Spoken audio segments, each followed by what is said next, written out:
Good morning, everyone. Welcome to week 5 of our Ultimate Steps to Self-Mastery series. I apologise for the delay on getting us on air this morning. I've had a few technical difficulties this morning, but let's get started now that we're all on here. I trust that you're all well and you're really enjoying this webinar series and you're getting value from the insights.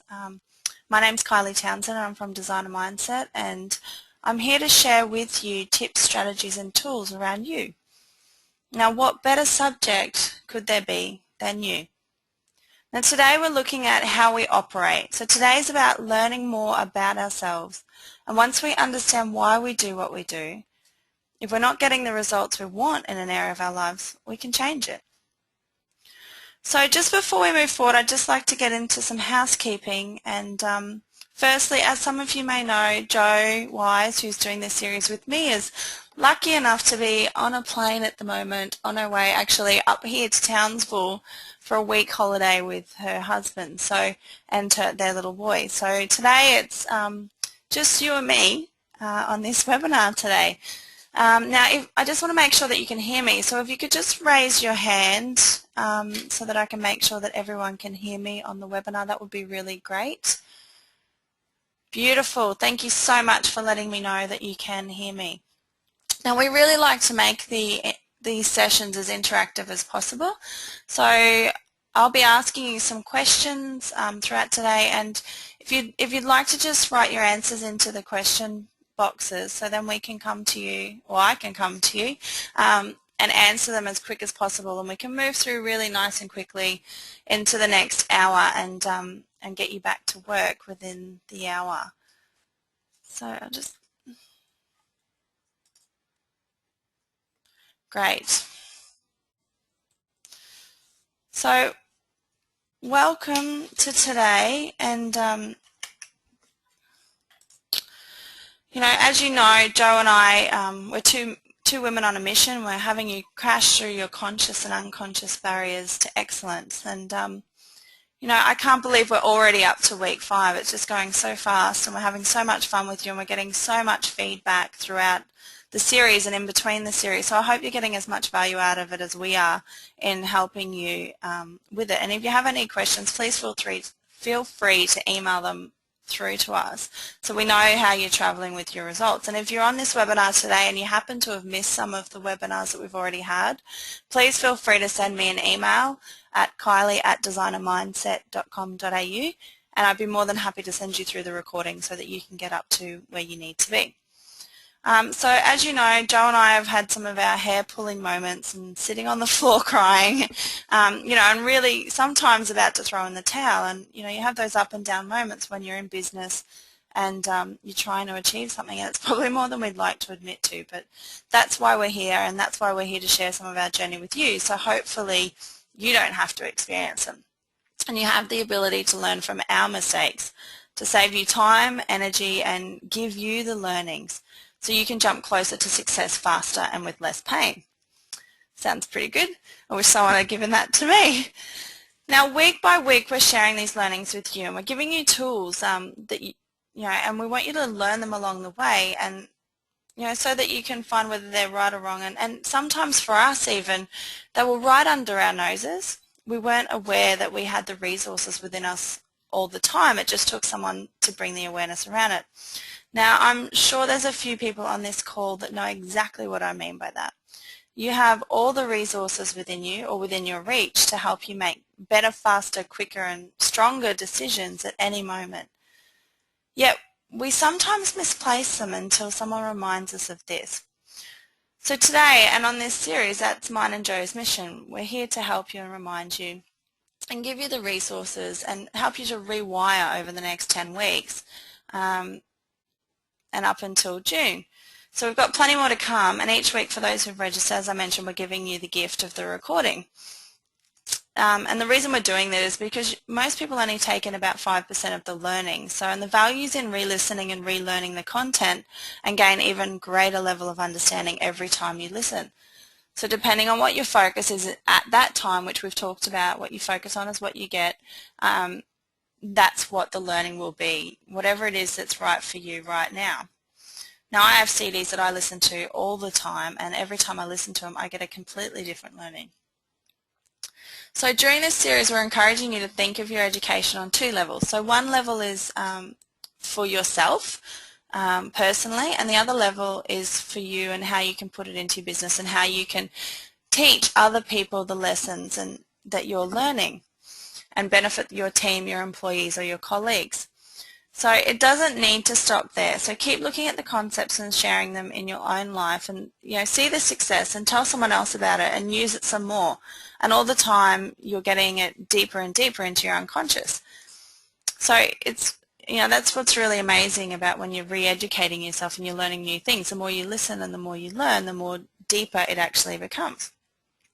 Now, something Joe did last week, which was really empowering for all of us on the call, was open it up to you to find out what some of the successes are that you've had in the last week, maybe in your business or your family, or something that you've taken away from our series and implemented it. And we'd really love to take a moment right now to hear what's going on for you. So I'd love for you to put something into the chat box in the questions and let us know what you've actually had happen in the last week. What's a win that you've had? So for me, if it's okay, I'll just share a quick win that I've had. So yesterday, only yesterday, I was talking with a potential client, and she runs several real estate businesses here in Townsville, and I was there for another matter, and I started talking about my behavioural profiling that I do and work with businesses and how to increase motivation, and she was really interested in it. And so now I'm looking at meeting with her next week and putting a proposal to do training workshops for her business as well as the analysis for her 26 staff members. So that's really exciting for me. What are some of the wins that you're having? So, and we can have a quick share of those to get you really pumped up on this Wednesday morning.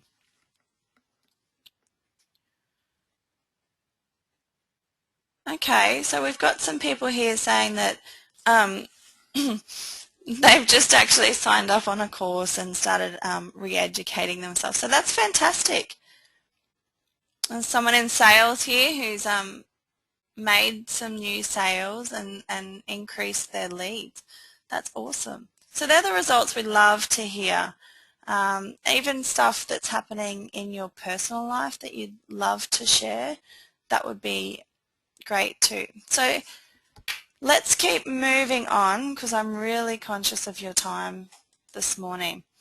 So today what we're talking about are your beliefs. So what is a belief? So a belief is something that you consider to be true or occur in a particular way. So your belief systems act like filters in your subconscious, causing you to see the world in a specific way. They edit your reality and therefore influence your actions. So beliefs play a vital role in your life, especially when you talk about the law of attraction, because whatever you attract, it gets filtered by your belief system, and you achieve the results according to your belief system rather than what you want.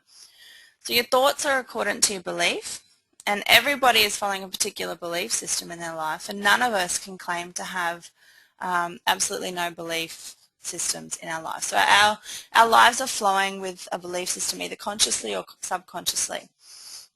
Your belief system is stored in your subconscious mind, or you can say your belief system is a program installed in your subconscious mind and run by your subconscious mind. Now, I've been training or coaching people on their beliefs for a little while now, and beliefs have got to be one of the most fickle things through all of this. So beliefs, I believe, are one of the most significant filters that determine what reality is for us. It's one of the most significant filters when it comes to the results that we get or we don't get. And to me, it's the foundational cornerstones of the way we see things in the world. And there are 7 types of beliefs, and that's what we're going to be discussing today. So one of the key points around today's webinar is giving you the knowledge or hidden code so that then you can start to notice the types of beliefs that you're hearing in an employee, a client, a partner, a family, or friends. And I want you to think about a situation that you constantly work within when you think about it, or when you're dealing with an employee, a manager, a partner, children, in any given situation. Often there are emotions that have been swept up Your emotions are being swept up into their world. And what do I mean by this? If I'm in a meeting with a new client and they're considering me as a coach and they're going to pay me, if the conversation exchange of ideas within it are successful based on their criteria of success, because we all have our own criteria of what we feel is successful, or our own buying strategy. So there's a big deal that comes to that. So I don't know about you, but I remember there was a lot of pressure, and I felt pressured, and I wasn't really pressured, and I felt the pressure on myself, and I gave myself that this conversation needs to be a better conversation, and that it's worthwhile for this first person to start paying me hundreds of dollars an hour to have a conversation with me moving forward. So that was the belief that I had. But what would happen is this emotion would get in the way, and because feeling pressured is an emotion, getting convinced and sucked into the story of what the client, employee, a partner, a friend is saying is basically an emotion. So why am I telling you this? Because when you start to notice these 7 types of beliefs, it delinks you from the emotion. One of the trainers, who is a member of the Coaching Institute, Joe Pane, he states that he remembers when Sharon Pearson, who is the owner of the company of the Coaching Institute, made a statement to him and said, who says emotion's got anything to do with facts? You need to learn how to delink the emotion from the facts. So there's some pretty powerful words. So there's significant learning in that statement. And you might be thinking, yeah, okay, easier said than done. But you need to know how to do it. And the way that we've discovered how to do it is by recognizing structure, recognizing code. So, we all have 7 chunks plus or minus 2 from all the 2 million bits of information that we take in every day. So all of your focus and all of your attention goes towards the code rather than the stuff that endures or stirs up emotion within you. So such as listening to somebody's story. Does that make sense? I hope that I'm making sense. I'm thinking that you're nodding to me here. So when you start listening for code and you know what code to listen for, this is the most effective and powerful way of delinking yourself from the fact and what you're there to talk about. So hence the 7 types of beliefs are the types of beliefs that you're going to be listening for and then effectively utilize in entering the person's world and influencing them in a way that's appropriate, which is of course a win for them and a win for you and a win for the greater good, and it's done for the right reasons. So how do beliefs form? So there are many controlling factors that can form a belief system. The 2 most powerful and important are your parents and your early school education. So throughout our presentation we've spoken about the developmental stages in your life, the map of the world, and your values. So where some of your beliefs come from. So let's look at your parents. So when you enter this world, you arrive with pretty much a blank canvas. You have no defined ideas of the world, how it works, you have no filters, and anything is possible. However, as a survival mechanism, human beings are genetically programmed to imitate or copy those around them, or model them, so to speak, and as a result are extremely susceptible to external influences. And these influences first come in the form of your parents. Now, as you grow older, you learn from your parents what you can and can't do, and in short, you adopt their belief system, which in turn filters your reality and therefore how you drive your world, or how you view your world. So, for example, are you a positive person or a negative person? Are you a calm person, or do you have a temper?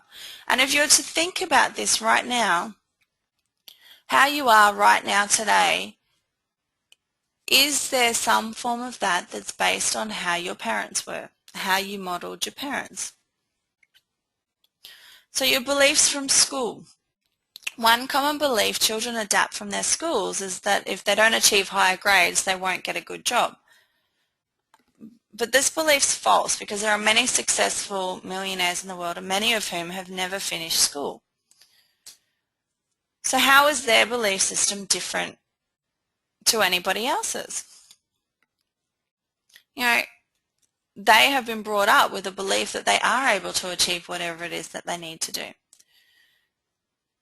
So really, should children finish school with poor grades and accept this limiting false belief that they're likely to believe success is something they can't achieve. Their belief system simply does not allow for the possibility of success, and as a result they attract that in their lives. They attract, they're only looking for the failure rather than the success of things, because that's what their belief system's based up on. Now I'm going to share with you an example, and I don't fully support this, but it's useful for this discussion. And that was research completed on some grasshoppers, and they put them into a box with a lid on it, which only allowed them to jump to a certain height. Now after a period of time they removed the lid and the grasshoppers continued to jump, but they only jumped to a level slightly lower than the lid. So why did they do that? Simple, because they'd been conditioned, and now they had a belief system that this was the highest that they could jump, that they couldn't jump any higher than that, so they just continued to jump at that level. So what beliefs have you been carrying around until now that have become your reality, that have limited you in your opportunities? So feel free to put them in the chat box, and we'll go through some of them. So what beliefs have you had? So what beliefs are you carrying around until now that have become your reality? So have you been a grasshopper, so to speak?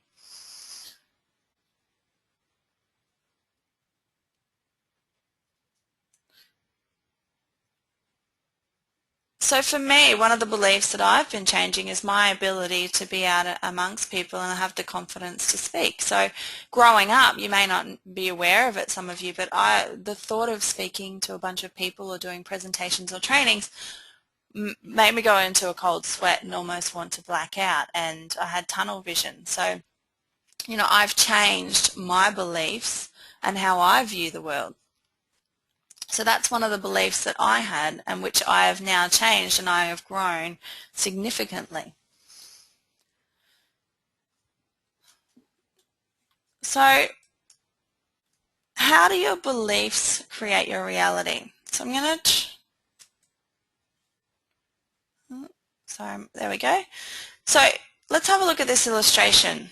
How our beliefs create our reality. So what is it that you see? Put it into the chat box and let me know what you actually see when you look at this picture.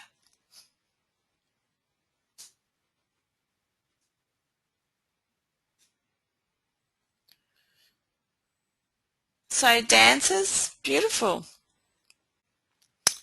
So what actually happens with this? So as an adult, if you look at it, dancers, yes, but most possibly some of you saw an erotic image of a woman in the arms of a man.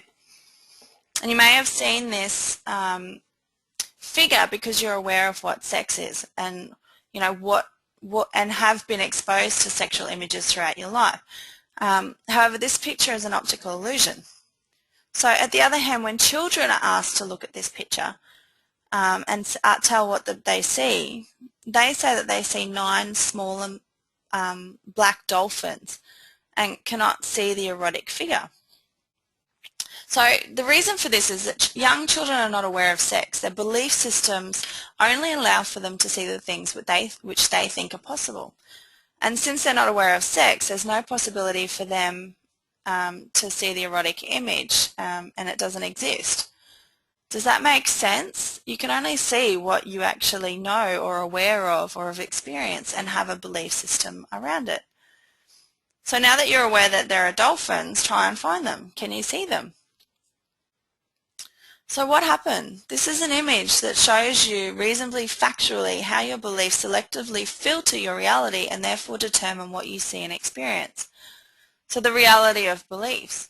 So without one piece of fundamental information, for example, the existence of dolphins, a portion of reality associated with that information is not visible to you.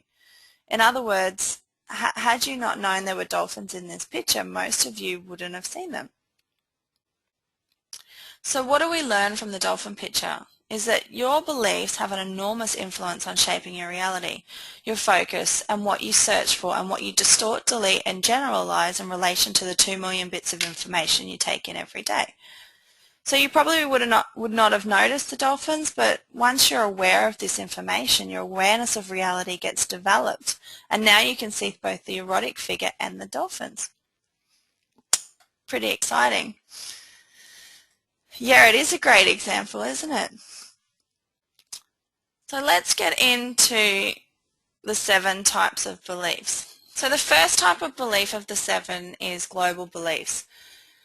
Global beliefs are what we have on things and elements that are in our environment that are external beliefs to ourselves. So for example, statements like life is, Australia is, Italians are, men are, women are, basketball is, children are, fun is. So they're generalized statements.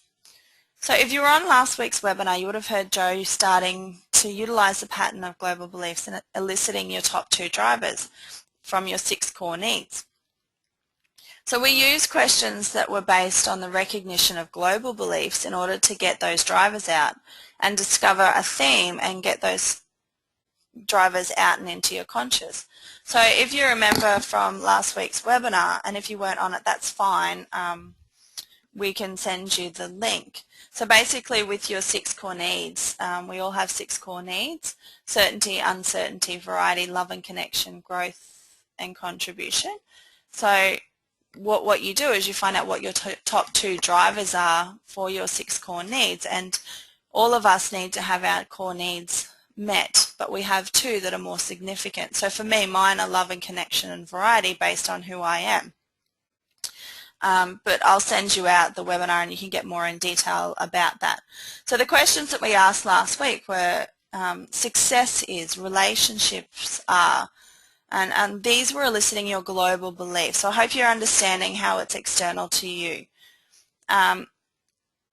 So you'll notice throughout the journey, everything that we do and we're teaching you is in a process, and it's all starting to come together like one little jigsaw puzzle. So please re-listen to the recordings and put all the pieces of the puzzle together.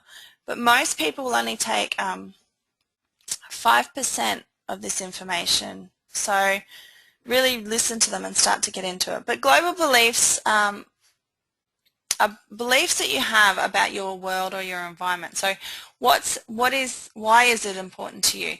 So let's look at this in relation to business. So global beliefs are handy to be aware of because of your team members and employees will have beliefs around certain things. So beliefs around what customer service is, what management is, culture is, marketing is, teamwork is, this environment is, sales are.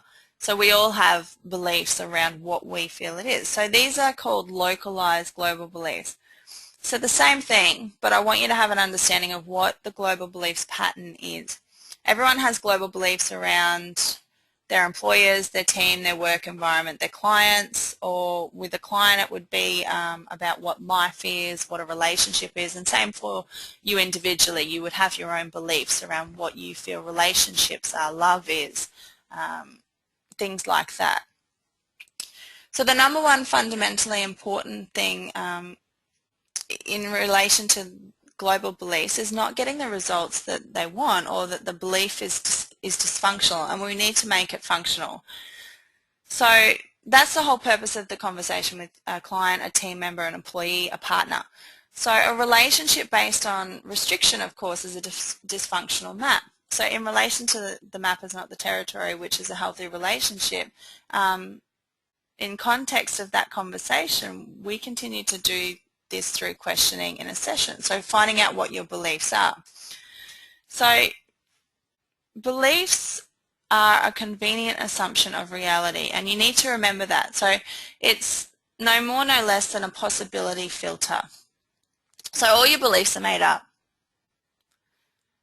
So if your beliefs are made up and there's one that's dysfunctional to you, that's not working for you right now in order to get the results that you want, then we need to make up a new one for you and fit it into your map and make it functional for you. So, you know, a tool that we use in order to satisfy a way of managing our beliefs is our 3 universal fears, so which are to be loved, to be good enough, and to belong. So what are some of your beliefs that you've had up until now that may not have been functional for you and allowing you to get the results that you want. And if you want to put some into the chat box and we can have a look at them, and I'll just keep talking and I'll come back to them in a minute. So universal fears are present with us from the beginning, and all we're doing from the beginning is we're acting or behaving in a way that we can belong, be loved, be worthy, or be good enough.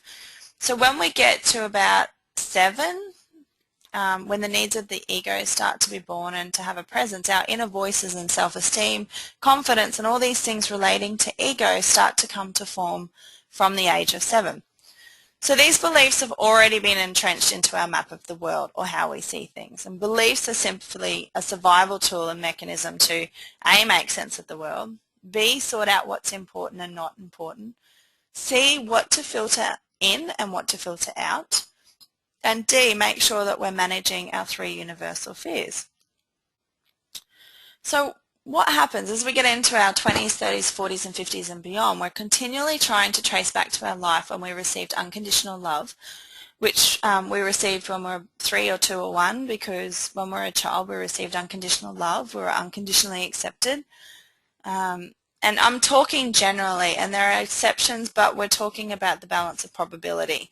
So the balance of probability, so let me ask you a question. When you were 1 or 2 years old, did you feel judged? No. You know, and by a child, like, is there did you ever think with a child, you know, is there an image in their head of being judged? No. If you're with a child, do you feel that you're accepted and that they are happy and they're playful unconditionally? Yes. So that's why we love to be around children. There is no judgment. That, you know, they don't have an image of how things should be. They're just playful and loving and caring, and, you know, they're quite open. You know, my daughter often says to me, you know, Mummy, you're beautiful, or she wants to give me a cuddle, or even just wanting to play with other children. She's quite happy to go out into the world and have no judgment. If anything, they're more caring of what's actually going on around them and more prepared to help. So it's through this mechanism called beliefs, our convenience assumptions and possibility filters, that we have simply made up in order to thrive, survive in our environment and to make sense of the world and have a functional tool to hopefully get us to where you want to go. Now, the main reason we work with clients or have clients or employees is because their beliefs are not getting them to where they want to go.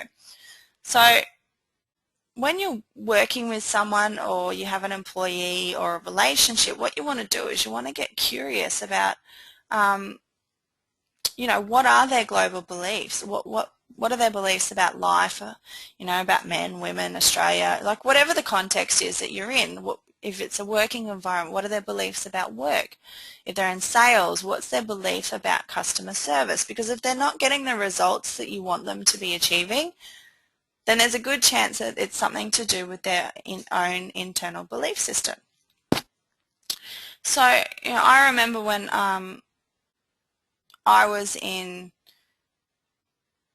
when I was in sales, and I'd often ask and be curious about, you know, what is sales to this person when I was dealing with clients. So, you know, what do they think sales is? And I didn't know this at the time, but I was listening to their global beliefs. So all of these 7 types of beliefs are all convenient assumptions, and they're just different types of assumptions. As I mentioned before, all beliefs are made up, and if you like, they're all lies. They've all been made up and put together on different complexities since we were children, and we've been hunting and gathering to support our beliefs and this information that we've gathered unconsciously, because everything's going straight to the unconscious until the age of 7. So it's not until the conscious filters come into play around the age of 7, and it isn't until then that the convenient assumptions become more real. Now, I know this for a fact, and the reason is that, you know, one of the facts is at the moment we've got the state of origin going on, yeah? So this is how I know that all beliefs are made up. So in terms of the state of origin, it's just, I know that it's a source of entertainment, yet what happens is, and for those of you that may not be in Queensland and in Melbourne, I think you just had the state of origin down there, so you'll know what I'm talking about. If not, you know, relate it to AFL. So what happens is 3 times a year when all of our friends get together, we sit around and barrack for whatever team. So for me, it's Queensland. And we get into it and we become emotional and we're, prodding each other and there's text messages flying and there's that banter going on. Now, this is how powerful beliefs are. Now, the reason I barrack for Queensland is not because I woke up one day and decided it. It was because of the environment that I was brought up in and also the region I was born in. So if you live, as I mentioned, in Victoria, you probably follow AFL. But I remember as a child, my dad played state rugby league, and my dad and his mates sitting up in the living room, dressed up in their maroon colours and getting excited at the television. And, my high school boyfriend played high-level rugby league, so my environment had a huge impact on who I chose to barrack for. But even more so, when I actually moved to Melbourne, I chose to barrack for Essendon, for the Bombers. So firstly, based on the suburb I lived in, but the final decision was because my grandfather had played AFL in Sydney for a team whose colours were black and red, and therefore he followed Essendon, as did my mother. And so I chose to go for them. And now my daughter's father actually also follows Essendon. So as you can see, our environment plays a huge part on how we create our beliefs. Now I can tell you that my daughter has a Cowboys jersey because we live in Townsville, and I have an affiliation with the Cowboys for many years, and she also has a Queensland jersey, which she wore to school not long ago, and I've also taught her how to say "Go Cowboys" or Queensland depending on the game, but she also says "Go Bombers" when her dad's around. So she recognises that a rugby game, when it's on, and knows what type of ball, and this is all from our beliefs, from the environment that she's been brought up in. So, I know that outside of this, that in my real world there are many other things that are important and make up who I am, but I'm giving you an overt way of how we start to develop our beliefs and emotions that have nothing to do with us.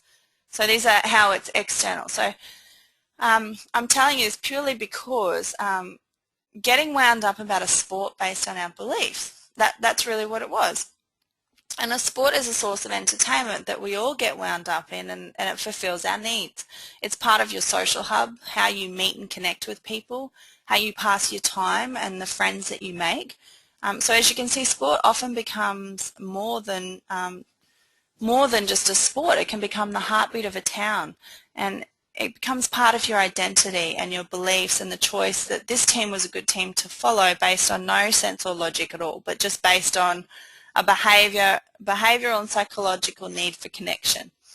So, as you can see, my daughter's now been born and is now getting brainwashed, if you like, into being caught up into the excitement of following the Cowboys or Queensland or the Bombers.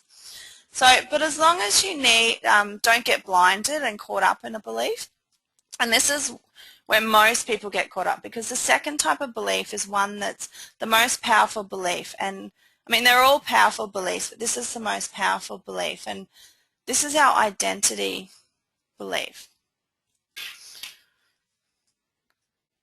So identity beliefs are that we have around ourselves. So our sense of self, a belief of who we are in various contexts, a belief of who we are in terms of confidence, self-esteem, in terms of love or lack of love, compassion or lack of compassion.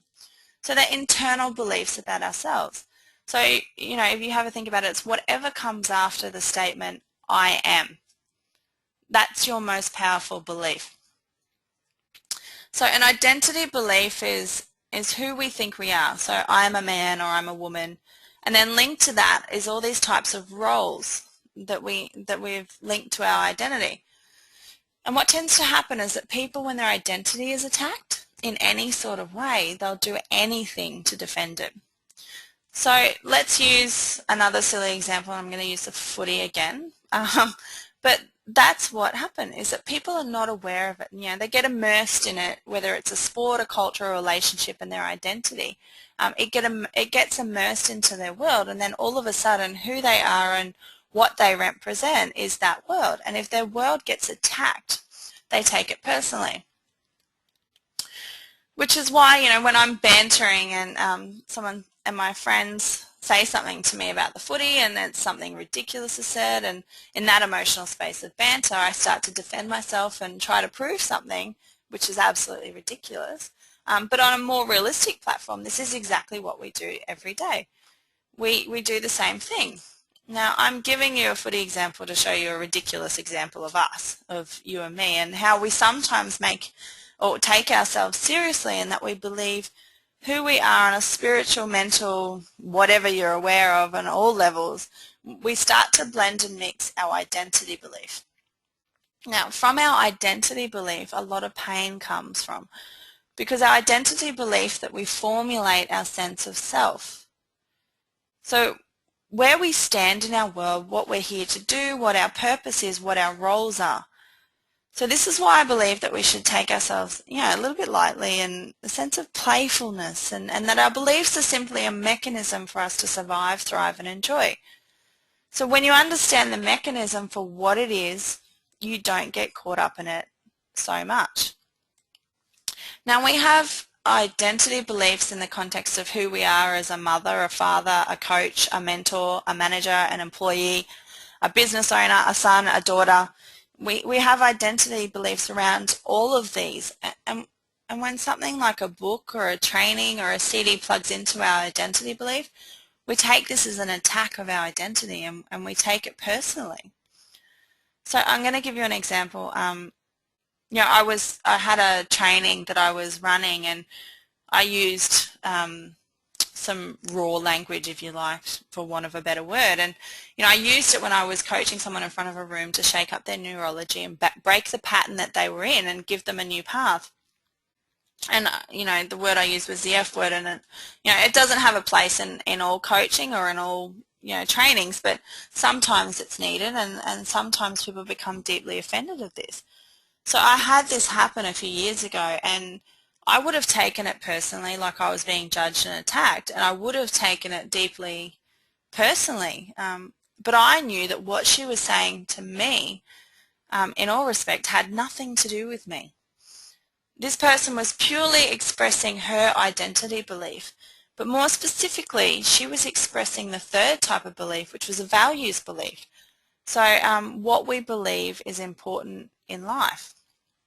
So this was part of her identity that she perceived was being shaken by me by using that language with the other client. It was her expressing her identity about swearing and what that meant. Now, I knew that I was serving the one person that I was coaching, and if it meant that I needed to swear and be aggressive to get this person to shift, I didn't care about the rest of the room for fear of offending other people. Why? Because my identity was mixed up, and I didn't have a clue about these beliefs, but it was her beliefs, not mine, and I didn't take it personally because I saw the mechanism in action. So when you know the mechanism, you don't get sucked into the energy vortex. They say love is blind, and it's because it is. Any emotion's blind. If I'd allowed myself to emotionally respond to this lady when her beliefs were affected, then I would have been blind towards what was going on, and I would have been at effect rather than being at cause. So it was her map, her identity belief, and my map and my identity is whoever I need to be to serve my client. I'm carefree with my identity. I'll be who I need to be to serve the client, and if I need to be aggressive, I will. And if I need to be loving and caring, I will. But I know it has nothing to do with who I am. It's who I need to be in that moment, and it's an identity that I'm immersing in and popping in and out of to serve the client. So even if it's the first time, if you're leading a team, a one-on-one, a group session, whatever you're doing, so long as there are people involved, is that initially we can take offense to what people say because we're allowing them to attack our identity. But it has nothing to do with us.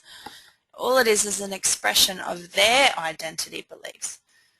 So I hope I'm making myself clear and that you've got a good understanding of identity beliefs. So, what is an identity belief that you have that's not been serving you, that you're now aware of, that you can change? So think of a moment when, you might be running a course or a training or leading some people, or even in a relationship, and something's been said and you've taken it as a personal attack, when really it wasn't. It was somebody expressing their identity beliefs. So I trust that you're really getting this. There's a lot of content to go through today, so I hope that I'm really getting it through to you. So the next one's values beliefs. So values beliefs are the ones that we have that are a possibility filter. So we have values beliefs around what is important to us and what's not important. So for example, an example of that would be, love and connection is a values belief in my map. So it's love and connection is important to me. So what that means to me is that love and connection is important. How do I know that it's important? So, well, the reason it's important is because I choose to believe that it's important to me, and that I know that if I haven't caught up with my friends, or if I didn't have relationships with people and have the ability to connect with people, that I'd be a totally different person. And I probably wouldn't be sitting on this recording today, but because I love to connect with people, this is why I'm reaching out, and this is why I'm doing what it is that I love to do. But in order for me to do that, I need to be able to walk my talk, and I need to be an example of an outstanding human being in order to inspire and impact other people's lives. So if I'm not, then how will I be able to have any impact on other people? So that's a belief that I've made up. So is it true? No. It's just something that seems to work and it gets results for me. So I'll give you an example. In life, there are always examples of beliefs that you're searching for. So, for example, before I had kids, I'd never comment on other people's ways of bringing up their kids. Or I'd try not to, because, friends would often judge other people's kids, how they were bringing them up, and you think to yourself, well, who am I to make any comment around how someone's bringing up their kids? I don't have any experience. I'm not I wasn't a mother at that stage, and what did I know? But that's just a belief. If you've searched long and hard enough, and if you're open-minded enough, you'll find beliefs that oppose that. So, for example, many years ago, I think they still run the reruns of it, but there was a TV show called The Nanny. And The Nanny was a show of a woman who had an uncanny ability and skill to walk into any household where parents were having big problems with their kids. So their kids were rebellious or violent, or there were kids that chucked tantrums all the time. I'm not sure if some of you are aware of it, but these parents had lost control. And this nanny would come in, and within days, or sometimes moments or hours, but most of the time, it took a few days, but she would control it.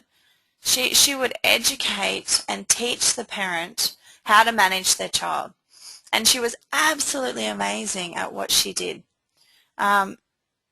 She could actually not only calm a child who was seemingly out of control, and to the point that this child was, for want of a better word, in a normal state of mind and function and intensity, was going crazy. But, she would be able to then teach a parent how to manage it, how to control the situation. She was an absolute genius, and she would walk away leaving these parents with these amazing tools of how to look after their children. But the amazing thing of this was that she didn't have any children. She wasn't a parent, and she'd never been a full-time mother, and so she really had never been a mother. So she didn't know anything about giving birth or having the connection the parents have with their kids. Yet she knew how to teach parents how to manage their own children. So the point that I'm making is that any belief that you make up, you can find evidence to support it. It's just up to you in terms of what you want to search for and what you want to keep your eyes closed to. Does this make sense?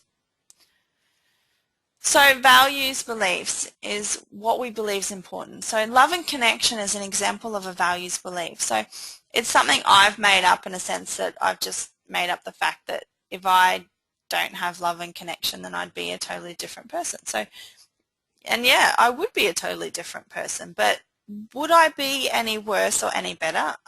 I don't know. So these beliefs are all simply made up. So I remember sitting down with a friend of mine, and they're a masseuse, and we were talking at one time, and she was charging a certain rate or fee for her patients. And she wanted to increase her fee over a series of increases for a period of time of about $20. And it was quite significant in her wealth. And I said to her, so what's preventing you from just doing it now? And she said, well, that's not what we do. And I said, well, how do you know it's not what you do? And she said, well, in the world of normal massage therapists, that this is the fee, that this is the rate, and most massage therapists charge that. And I said, oh, so you've regulated it? And she said, no. So I said, so you could charge whatever you want? She said, yeah. And I said, well, do you know any other physiotherapists that charge less than you? And she said, yeah, there's a few. And I said, well, are there any other physiotherapists who charge more? And she said, yes. And I said, well, do you know any physiotherapists that charge a shitload more than you? And I forgive my language. And if that lady was in this training, forgive me, but I say that respectfully. But I asked her, do you know of anyone? And she said of a particular massage therapist who charged $40 more than she did. And I said, well, they're doing well. And she said, yeah. And I said, well, have they been around for a while? And she said, yes. I said, well, so they know what they're doing? And she said, yes. And I said, are they any good? And she said, yes. And I said, well, so what's the problem? And then I asked her, I said, so you know better than this. You know that we make up our beliefs, and you know that most times people make up beliefs in order to hold themselves back. And I said, so if it's true that beliefs are basically made up and a bunch of lies, we might as well make up beliefs that work. So we might as well make up a belief to get us where we want to go, and we might as well make up beliefs that are truly going to take us in the direction that we head in. Does that make sense? So for her, it was a belief around how she should be charging and at what she should be charging, and this other person had more experience than her, rather than she had the experience and she had every right to be charging that much. So the key for me is to be continually upgrading, updating my sense of belief around myself, my global beliefs around people, my identity beliefs around self, my value beliefs in terms of what's important in life, because our priorities change based on our experiences. Our values beliefs change as well. So these beliefs, I believe, are very malleable, and what malleable needs is we need to be able to be bent into shape. And we need to be, in other words, be able to have the flexibility and sense of lightness and playfulness around what our beliefs are, rather than being attached to them like that's just how it is. So we need to be able to take the emotion out and detach from these beliefs. Does that make sense? Having the ability to know that you can detach from a belief that's not serving you at any given moment. So rule number 5 is rules beliefs. So rules beliefs are the beliefs that we might have around what needs to be present in our environment, in our relationships, in order for us to experience our values beliefs. So for example, someone might have a rules belief that they'll become depressed if they do not exercise. So another rules belief I have is that if I don't go out for coffee and meet with my friends every few weeks, then I need to go out and do something with my friends. So these are rules beliefs that I've just made up to support my values beliefs about love and connection. So of course, with every values belief that you have, we all have rules beliefs around the values beliefs. So for most people, they're unconscious and they don't know what their rules beliefs are. In fact, a lot of people don't even know what their values beliefs are. So if you've been to any of my trainings, you've probably heard me say or talk about how it's important for you to know what your values beliefs are. And there are certain ways of discovering your values beliefs, and one of the ways is to look at the results you're getting in that particular area of your life.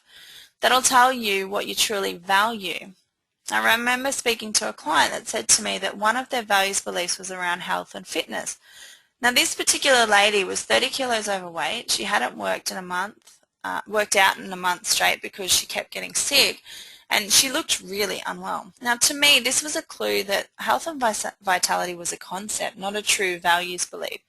And what we discovered was that comfort was a values belief.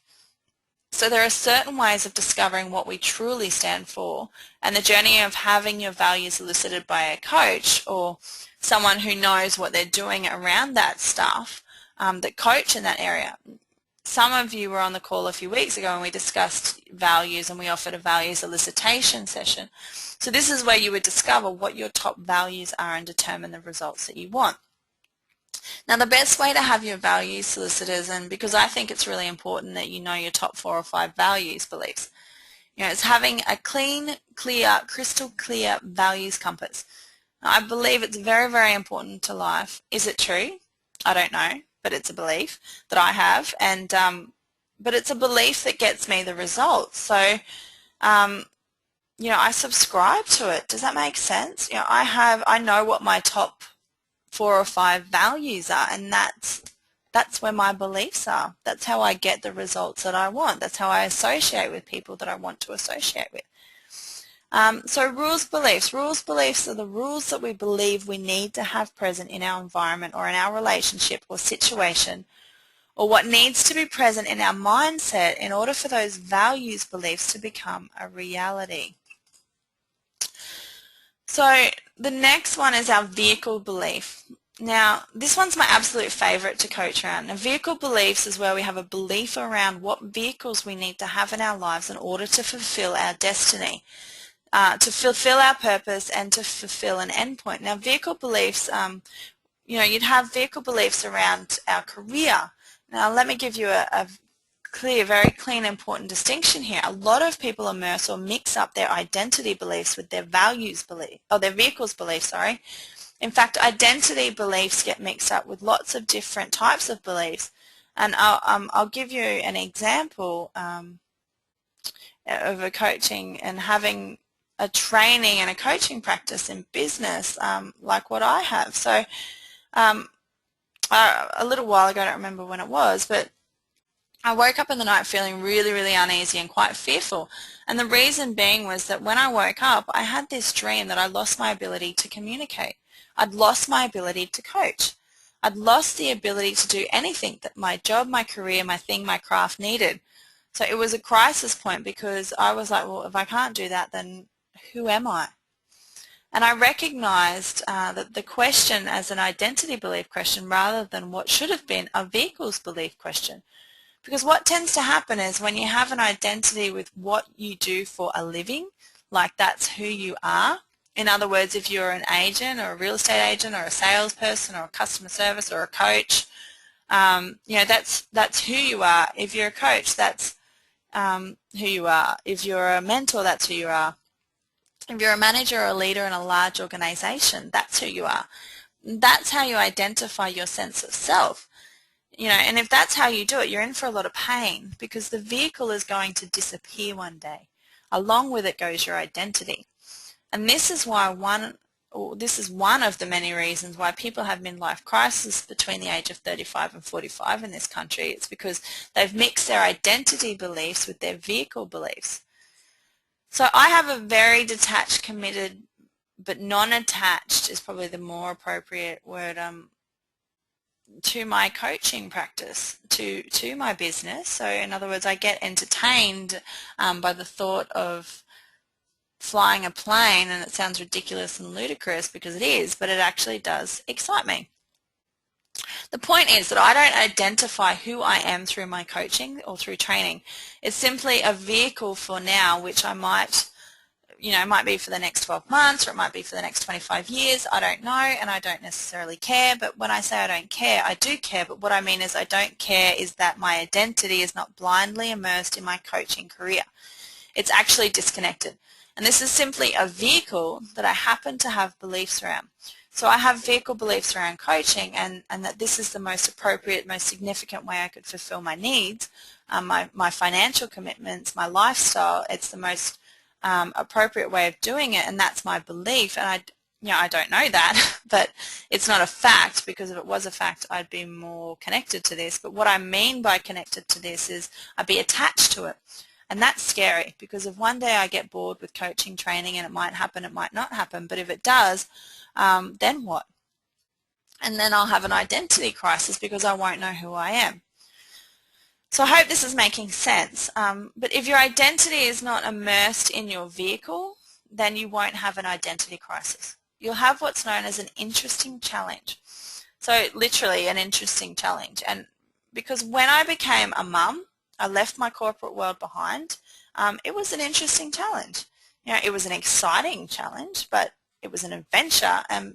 But because my identity was not immersed in my job, I therefore didn't have an identity challenge. Does that make sense? You know, this understanding this and learning this about beliefs is my biggest aha moment when I first learned it and when I heard it.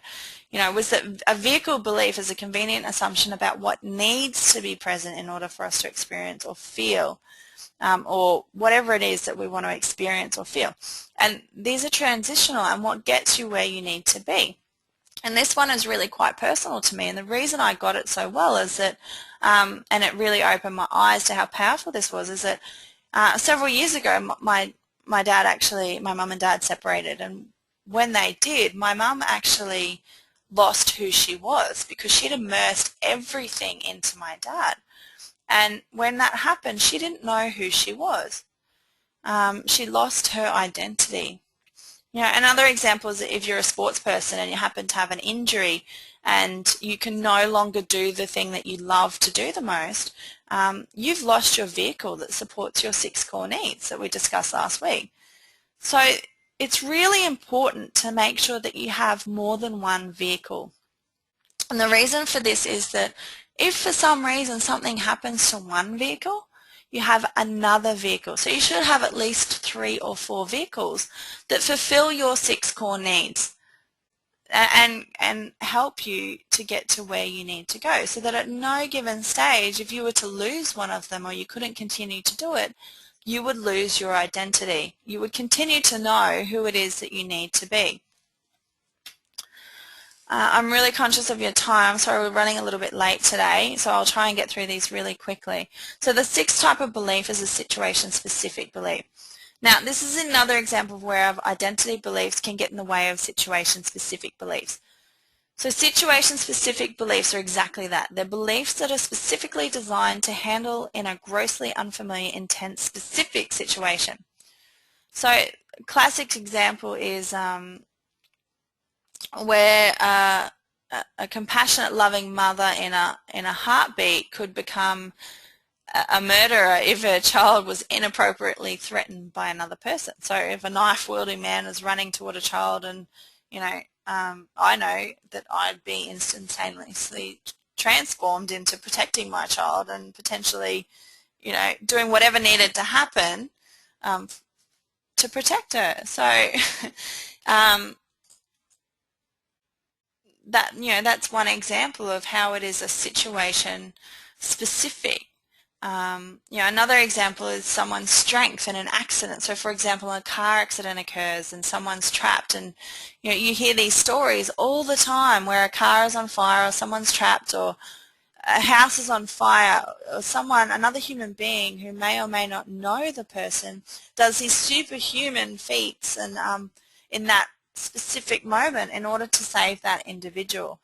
So in that moment of situation, all beliefs go out the window. So the person's doing all they can without thinking, because if they were, their identity beliefs, values beliefs, rules beliefs may limit them from doing what needs to be done in that moment. So do you understand what I'm saying in terms of a situation? So you know, you have the strength of an Iron Man to lift a car up because the adrenaline is just pumping through you.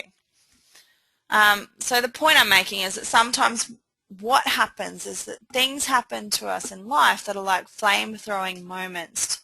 They only last a few minutes or seconds, and then what happens is an unaware individual will start getting themselves confused because they'll notice an element of themselves that will come out like, you know, the murder or violent part of ourself that we don't like, and parts of ourselves that we don't like we think we are. So, but what happens is a person in a situation-specific belief in that moment gets confused. They actually start thinking that in retrospect, not in the moment, but later when they look back and go, oh my God, who was I in that moment? Is that part of me? that I'm unaware of? Is this something? So they start asking themselves all these ridiculous questions around, questions that are based on identity beliefs. So who we are in that moment is not who we are. It's a situation-specific belief that's designed temporarily to override the rules beliefs, values beliefs, identity beliefs, and global beliefs. Because the global belief that I have would be around, mothers are, my mother is, my grandmother is, I would have an association to that, but all of these global beliefs are overridden, and your identity beliefs in terms of how you associate with these kind of things are completely overridden. Your values, beliefs, honor and respect how you feel in that moment. And they all go out the window for a second. But rules, beliefs about how to do that go out the window as well. So in that moment, that situation-specific moment, beliefs override temporarily, or your situation-specific beliefs, override every other belief in order to get done what needs to do. So this is really important because I'm talking more specifically at this moment to managers, leaders, coaches, mentors who are listening to this, because if you're managing, coaching and leading someone who's confused about their identity and they've had some situations like this, and situation-specific beliefs are quite rare, they're flame-throwing moments, and again, they're not to be confused with vehicles beliefs, because vehicles beliefs are like a career or a relationship. They're not flame-throwing moments. They go for periods of time where it's years or whatever it might be. And it's very important that we understand the situation. So a couple of key insights are situation-specific beliefs are, one, they're flame-throwing moments, and they only last seconds or minutes, and two, they temporarily override all the other beliefs that have already been spoken about. Does that make sense? Does anyone have a situation-specific moment that they may have been caught up in and where they've, said something or done something that may not have been the right thing to do, but everything else just went out the window, and afterwards you think, oh my God, what just happened? Now the final one is metaprograms. So metaprograms is a very unique kind of belief, if you like, and it's very unique in comparison to the other 6 others. So the other 6 have something in common that number 7 doesn't. And the other 6 types of beliefs relate to your story. Global beliefs, identity beliefs, values beliefs, rules beliefs, vehicles beliefs, and situation-specific beliefs all operate in the contents of content or story. And they all operate for the content or story or situation, whereas metaprograms, what makes them unique to the other 6 types of beliefs is that they're content-free filters. So it means that these metaprograms, or these ways of perceiving the world in a totally independent of this situation. So it's totally independent of story.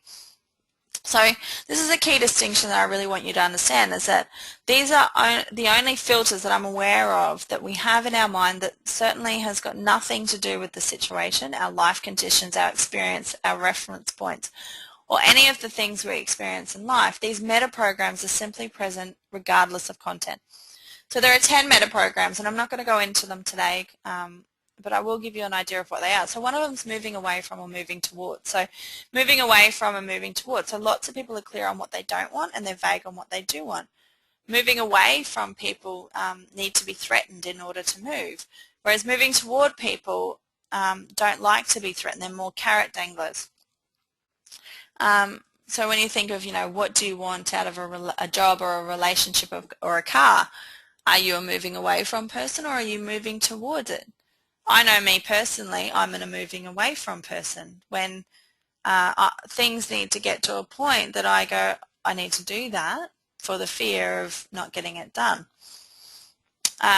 2 is, so we have a frame of reference, possibility programs. We have a relationship thought, a primary focus. So do we seek a focus out of others or of ourselves? And we have convincer strategies. So every one of us has a convincer strategy. So some people out there and on this call would be a 3 times convincer. So there are many types of meta programs, and that's probably something for another call. So I'm going to leave it at that for today. But just quickly to recap the 7 types of beliefs for you.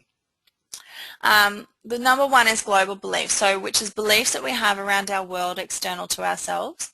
Number 2 is our identity beliefs, so beliefs that we have about self. Number 3 is values beliefs, beliefs based on what we regard as important and not important. Number 4 is rules beliefs, so what needs to be present in our environment or our relationships, or what needs to be present in a way that we are in order to satisfy our values beliefs. Vehicles beliefs are beliefs that we have in terms of the type of career or type of relationship we need to have in order to get us to where we want to go or experience life that we have. Situation-specific beliefs are flame-throwing moments that temporarily override the system, if you like, in order to help you to survive in that moment. And so these are unusual situations and very rare, and you might not experience them very often. And the 7th type of belief is meta-programs. So the key thing to remember is that they're beliefs and they're convenient assumptions. They're not based on facts. They are possibility filters. They're essentially things that we've made up, and it's an essential tool. So it's a significant tool in terms of how it is and how we thrive, survive, and perceive our world. It's the fundamental tool that is a significant contributor to what we call reality. So they're very, very powerful, and as I've demonstrated through some of my very superficial, simple and ridiculous examples of sport and state of origin, and you know, how we can be immersed in that when really at the end of the day it's not who we are.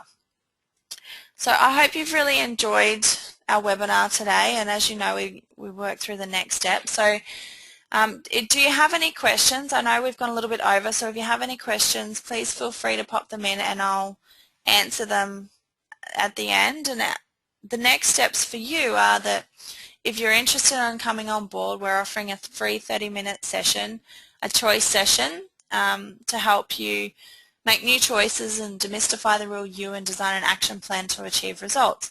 We offered the other week a values elicitation, so if there are people on this call that missed that and are interested in that, we're more than happy to do that.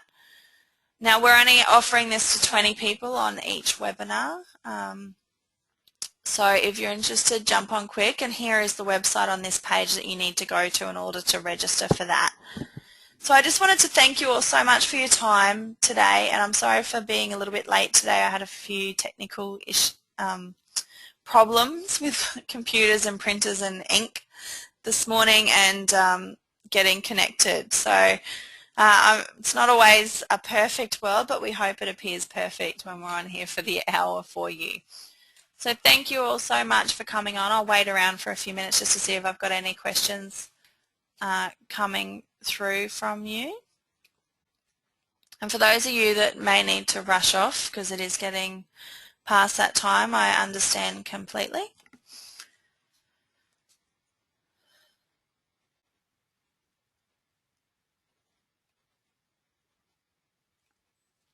So thank you everyone. I'm going to let you go because I know that time is really precious, and I look forward to seeing you next week, and Joe will be back, and next week Joe's talking about the 4 levels of experience, which is another amazing webinar and one of my favorites. So I look forward to seeing you next week. See ya.